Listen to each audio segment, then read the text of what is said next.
Jungle Cruise. Não sei porque esse nome me lembra Kool and the Gang.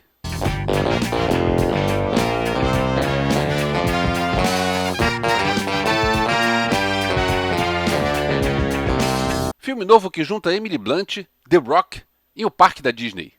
Bora ver qual é. Vamos para a sinopse do IMDb.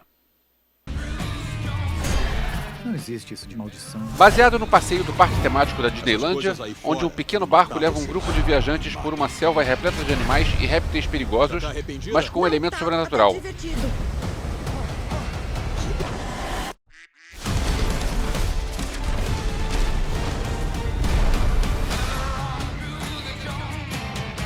Um réptil não seria um animal?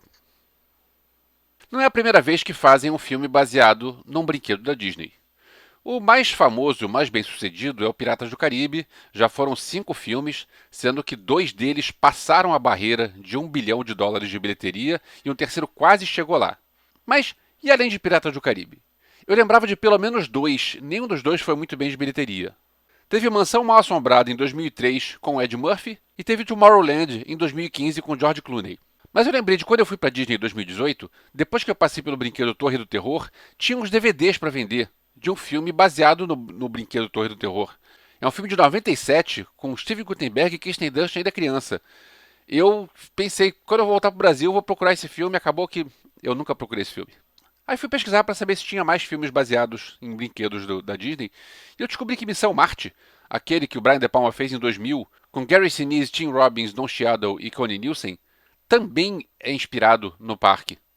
Esse filme eu vi, eu tenho DVD e não sabia. E ainda descobri mais um que eu nunca tinha ouvido falar, um filme de 2002 chamado Barry e os Ursos Caipiras, baseado no brinquedo Country Bear Jamboree. Resumindo, a gente vê que apesar do sucesso dos parques, a bilheteria não é algo certo. Deve ter sido por isso que pensaram no Dwayne Johnson, The Rock, que é talvez o maior star power da Hollywood contemporânea. O cara tem um carisma gigantesco e é um dos poucos nomes do cinema atual onde o nome dele costuma ser mais importante que o nome do filme. Ainda pegando o gancho no parque da Disney. A atração Jungle Cruise em si é meio bobinha. É um passeio de barco, onde você passa por vários animais, animatronics.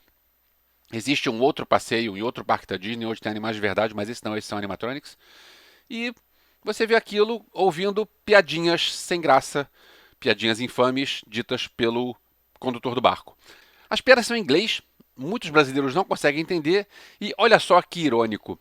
Parte da graça do brinquedo está nas piadas sem graça. Isso foi trazido para o filme. Tem uma sequência do filme onde o Dwayne Johnson ele fala várias piadas infames. Várias delas são tiradas do roteiro do parque. Ah, mais uma sobre o Jungle Cruise do parque. Lá o passeio é na África e aqui o passeio é no Brasil. A gente está na Amazônia, em Porto Velho, Rondônia. Mas não foi filmado aqui, foi filmado no Havaí. Dwayne Johnson é a grande estrela, mas aqui ele divide o protagonismo com a Emily Blunt. Os dois têm um bom equilíbrio entre os papéis, você não consegue identificar exatamente quem é o principal. E a dupla funciona muito bem. Ambos são talentosos, ambos são carismáticos e ambos têm uma boa química juntos. A direção é de Jaume Collet Serra, não sei como se pronuncia o nome dele. É um cara que eu já vi vários filmes dele, eu gosto dele. Ele fez A Órfã, fez Águas Rasas, fez acho que 3 filmes desses com Liam Neeson Badass. Ele é um cara legal, mas eu não entendi muito por que escolher ele para esse filme. Porque esse filme não tem a ver com os outros filmes dele. Nada contra, ele faz um trabalho competente, ele faz um bom trabalho aqui, mas esse filme meio que destoa dos outros filmes dele. Eu me lembrei do Guy Ritchie dirigindo Aladdin. Me parece que ambos os casos são casos onde um diretor bom, competente, foi convidado para um filme de produtor, não um filme de diretor. Então, ambos os casos, Aladdin e Jungle Cruise, são filmes que têm bons diretores fazendo algo um pouco diferente do que eles fazem, mas com a cara do estúdio. Deve ter sido isso. Muitas vezes a história lembra Indiana Jones, até a época que se passa, porque se passa pouco antes da Segunda Guerra Mundial. Então você tem um inimigo que é um alemão nazista.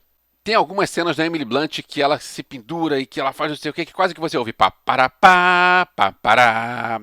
Sim, dá vontade de fazer um crossover. Em algum momento pode aparecer um Indiana fazendo assim com o chapéu. Aliás, um comentário sobre a trilha sonora. Quando aparece o flashback dos espanhóis, tem um violão dedilhado que foi uma agradável surpresa. É Nothing Else Matters, do Metallica. Sim, Metallica virou Disney. Falei dos 2 personagens principais, tem outros 2 que eu acho que ainda precisam ser citados. Um deles é o Jess Plemons, que parece o Matt Damon genérico. Ele faz o vilão caricato alemão. É caricato, mas pensa só, é Disney. E ele está fazendo um alemão logo antes da Segunda Guerra Mundial. Então tem tudo a ver a construção desse personagem e tem tudo a ver com o estilo do filme e com a proposta que o filme quer passar.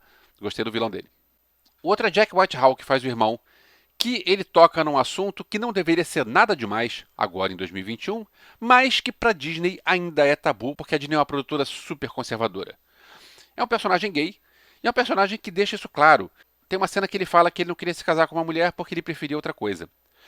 Eu vejo um progresso da Disney para começar a admitir essas coisas. A Disney, que é muito fechada, muito conservadora, é importante abrir para isso, porque começam a aparecer umas teorias malucas pela internet. Tem uns caras malucos que resolveram inventar que existe caso gay em Luca e em Raya. E isso, em momento nenhum nos filmes, isso tem algo que indique isso, sabe? Mas ok, cada um com a sua teoria na sua cabeça, ok, sem problema. Mas aqui não é teoria, aqui realmente é um fato, existe no filme.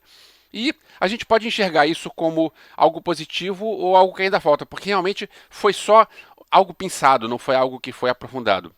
Né? Então a gente pode dizer, eles podiam ter ido mais a fundo. Por outro lado, eu enxergo o copo meio cheio. Eu penso, eles admitiram que isso existe. Então, beleza, é um progresso. Vamos seguir em frente. Tabus podem ser quebrados e serão quebrados. Ainda no elenco, Edgar Ramírez e um Paul Giamatti que está desperdiçado. Ele é bom, mas ele tá. Sim, se já tem um vilão caricato, que é o Jesse Plemons, não precisa dele, sei lá. Os efeitos especiais dos espanhóis me lembraram Piratas do Caribe. Eu não sei se algo dentro da minha cabeça, se foi uma homenagem, se foi coincidência, mas eu me lembrei daquilo. Capitán, the ship sails toward us. Os efeitos às vezes funcionam bem, às vezes nem tanto, mas ok, faz parte. Falando nisso, eu gostei da onça, mas em algumas cenas a gente vê que o CGI podia ser um pouco melhor. Por fim, queria deixar aqui uma experiência pessoal. Eu sempre fui muito ao cinema e sempre fui muito ao cinema com a minha família, mas nos últimos meses eu fui sozinho ao cinema algumas vezes, mas a minha família não ia ao cinema há 1 ano e meio. E eu pude levar meus filhos ao cinema nesse fim de semana para a gente ver Jungle Cruise. O cinema quase vazio, todo mundo de máscara, todo mundo respeitando as regras, porque afinal a pandemia ainda está por aí. Mas foi muito bom voltar ao cinema com a família. Eu espero que isso volte a ser um programa frequente. Então é isso, obrigado por ter chegado até aqui. Mais uma vez, se você não é inscrito, se inscreve aqui embaixo. Se você gostou, dá like, compartilha com seus amigos. Se você concorda ou discorda de alguma coisa que eu falei, por favor, comenta aqui embaixo que a gente troca uma ideia. Valeu!